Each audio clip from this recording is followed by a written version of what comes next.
नमस्कार, मानस मिश्रा वाली news nation में आप सभी का बहुत बहुत स्वागत करता हूं। रावलपिंडी कोर्ट ने रॉबर्ट वाड्रा पर एक बड़ा फैसला सुनाया और ये फैसला मैं आपको बताने जा रहा हूं कि आखिरकार फैसला किस पर आया है। लेकिन इसमें एक बात तो तय है कि हमारे देश के कानून में ऐसा है जहां पर हमने अमूमन देखा है कि अगर कोई भी व्यक्ति मर्डर, कत्ल कुछ भी करके आ जाए और वकील से कह दे कि मैंने ये किया है, वकील उसको छुड़वा ही लेता है। मामला यह है जो मैं आपको दिखाने जा रहा हूं, वो गांधी परिवार पर हमेशा से जो आरोप लगते हैं कि उनके दामाद रॉबर्ट वाड्रा, जिन्होंने गांधी परिवार के सत्ता में रहते हुए उन्होंने उनका पूरी तरह से उपयोग से ज्यादा दुरुपयोग किया और दुरुपयोग करके देश की जनता के, आम लोगों के कम से कम उनके पैसों को लूटा और राजनीतिक सह से पूर्ण रूप से प्रॉपर्टी का काम किस तरह से किया। अब उस पर राउंड एवेन्यू कोर्ट का बड़ा फैसला आया है और वो फैसला क्या है आपको दिखाएंगे। चूंकि इस फैसले में रॉबर्ट वाड्रा को जमानत मिली है 50,000 के मुचलके पर और जो डील थी वो डीएलएफ के साथ गोलमाल की डील थी। पहले मैं आपको ये मुद्दा बता देता हूं और आखिरकार आज जो हुआ है उस पर रॉबर्ट वाड्रा जब खुलकर बोले हैं, सामने आए हैं कैमरे पर, तो जो उनने बोला है इससे एक बात तो साफ होता है कि आखिरकार गांधी परिवार को तो कोई छू नहीं सकता है। केस और बाकी चीज तो छोड़ दीजिए, पहले हम आपको सीधे साक्ष्यों की तरफ लिए चलेंगे। सबसे पहले आप सब पे चाहेंगे कि आप कमेंट बॉक्स में अपनी राय प्रतिक्रिया जोड़ दीजिएगा। आपको क्या लगता है इस पूरे केस में? आप साक्ष्यों सबूतों को देखने के बाद, क्योंकि मैं जो भी रखूंगा वो चीजें स्पष्ट होंगी और विश्वसनीय सूत्रों के हवाले से होंगी, इसलिए आपकी राय जानना बहुत आवश्यक है। पहले आपके सामने आ रहा ये किस केस पर था, जरा उसको देख लीजिए। केस क्या था और कैसे इस केस में खेल हुआ, उसके बाद क्या हुआ है कोर्ट में, ईडी ने क्या प्रेजेंट किया, वो देखिए। पहले देखिए आपके सामने ऐसा विवाद था जो बहुत ही ज्यादा फेमस हुआ था, क्योंकि जमीन खरीद और बिक्री का मामला शायद आपने सुना होगा, लेकिन आसान भाषा में समझाएं आपको तो यह 2008 में सिकोहपुर यानी गुड़गांव में एक जमीन थी जो 3.5 एकड़ जमीन थी जो रॉबर्ट वाड्रा ने खरीदी। उसके बाद जमीन रॉबर्ट वाड्रा की कंपनी स्काईलाइट हॉस्पिटैलिटी के नाम से खरीदी गई थी। इसकी खरीद की कीमत लगभग 7.5 करोड़ रुपए थी। यानी 2008 में 7.5 करोड़ में जमीन खरीदी गई और 2012 यानी 4 साल के बाद उस जमीन को डीएलएफ को बेची गई और बिक्री की गई जो कम कीमत थी वो लगभग 58 करोड़ रुपए थी। यानी इसकी खरीद जो थी वो 7.5 करोड़ की थी, 3.5 एकड़ की, और महज 4 सालों में ये अमाउंट बढ़कर 58 करोड़ रुपए में वो भी डीएलएफ को बेची गई। यहां एक आरोप और है कि जो 7.5 करोड़ रुपए स्काईलाइट हॉस्पिटैलिटी ने खरीदी जमीन यानी रॉबर्ट वाड्रा ने, वो 7.5 करोड़ का चेक जो है वो चेक दिया तो गया लेकिन वो चेक कैसी नहीं कराया गया, इस तरह के भी आरोप लगे। फिलहाल अब आपको बता दें कि ईडी ने जो आरोप लगाया उससे पहले ये पूरा खेल क्या था। जो 3.5 एकड़ की जमीन 7.5 करोड़ वाली जो पैसा दिया भी नहीं गया, अगर देखा जाए कि और चेक के नाम पर रहा, वो 58 करोड़ कैसे हो गई आपके सामने। अब देखिए इसको, कारण समझिए। कमर्शियल लाइसेंस, जमीन जो खरीदी गई थी खेती की थी, साधारण उपयोग से कमर्शियल प्रोजेक्ट के लिए मंजूरी मिली, जिसकी बाद उसकी कीमत बढ़ गई। यानी एग्रीकल्चर लैंड खरीदी, उसकी कीमत बढ़ गई। बिल्डर का इंटरेस्ट था, बड़ी कंपनी डीएलएफ उस जमीन में इंटरेस्टेड थी, इसलिए डिमांड बढ़ गई।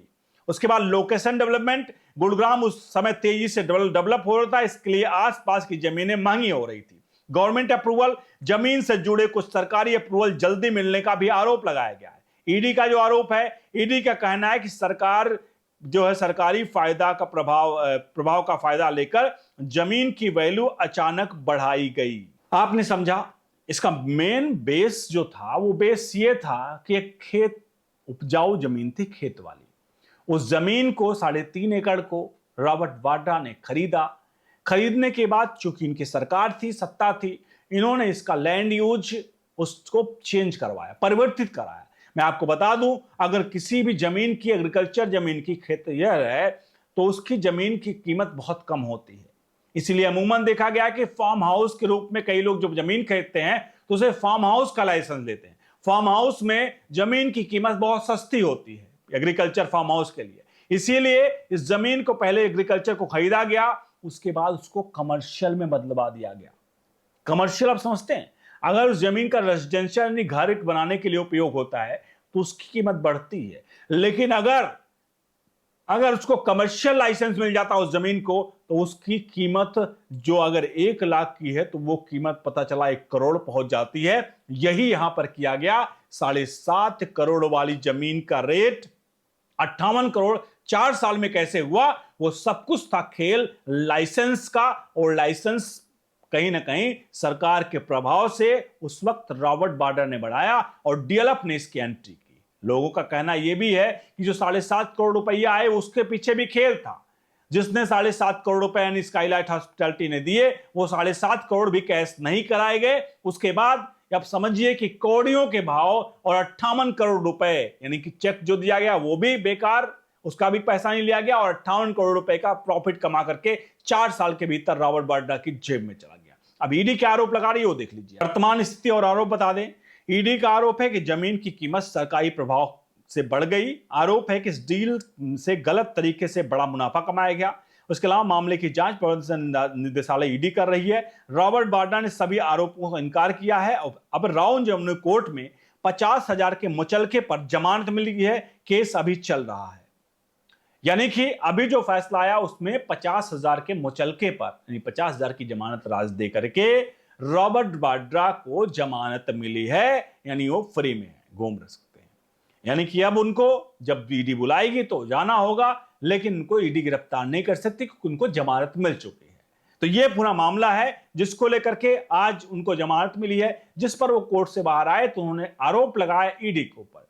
आरोप यह है कि ईडी उनको परेशान कर रही है सरकार के इशारे पर, और इन सब के बीच में उन्होंने कोर्ट को धन्यवाद कहा। उन्होंने कहा कोर्ट पर भरोसा है और कोर्ट उनको न्याय देगा, इसलिए आज न्याय मिला, उनको जमानत मिली है। लेकिन सवाल इस बात का है, मुझे लगता है आप सभी भी इस सवाल का जवाब जरूर पूछेंगे इनसे, और इस पर आप भी अपना कमेंट करेंगे कि आखिरकार सवाल सिर्फ इतना है।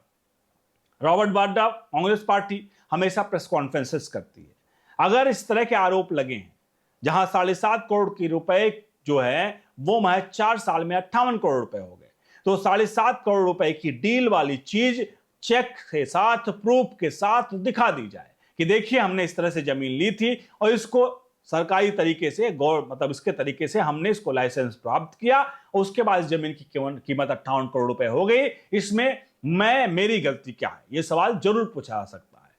अभी हालिया में आपने देखा एमपी में भी एक बड़ी खबर आई, जहां एमपी में कुछ लोगों ने, कुछ ऑफिसर, आईएएस ऑफिसर से मिलकर जमीन खरीदी। उसके कुछ ही दिनों बाद उस जमीन के पास हाईवे निकल गया, और वो हाईवे जहां आते ही उस जमीन के रेट आसमान छूने लगे, क्योंकि वो पहले एग्रीकल्चर जमीन थी। अब एमपी में ये आरोप लग रहा उन आईएएस अधिकारियों पर कि इन लोगों ने पहले से पूरी जालसाजी करके पूरा खेल खेला, और उसके बाद जमीन को लेकर के उन्होंने कमर्शियल करा करके वहां, माफ कीजिएगा, वहां पर हाईवे निकाला, जिससे जमीन की रेट बढ़ गया, और इन लोगों ने फायदा अपना पर्सनल तरीके से हाईवे निकाल करके अपने खुद के अंडर में आने वाले प्रोजेक्ट्स को किया और फायदा हुआ।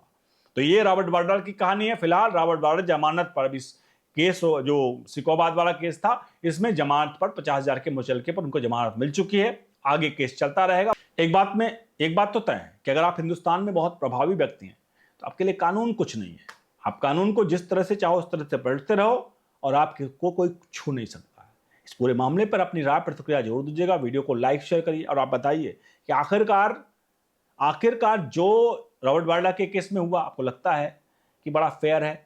और रॉबर्ट वाड्रा ने 7.5 करोड़ की जमीन, जिसको आरोप यही लग रहे हैं 7.5 करोड़ का चेक भी नहीं दिया, आपको लगता है कि ये बड़ा ही फेयर डील थी जहां जो जमानत पर घूम रहे हैं? और क्या आम आदमी अगर इस तरह का कोई काम किया होगा, अगर 10 रुपए का भी घपला कर लेता है तो पुलिस उठा करके उसको टांग कर ले जाती है। यहाँ ईडी और सीबीआई भी ले जा रही है, लेकिन क्या हो रहा है, कोर्ट से वो बाइज्जत जमानत मिल जा रही है। बन रही है न्यूज नेशन के साथ। बहुत बहुत धन्यवाद।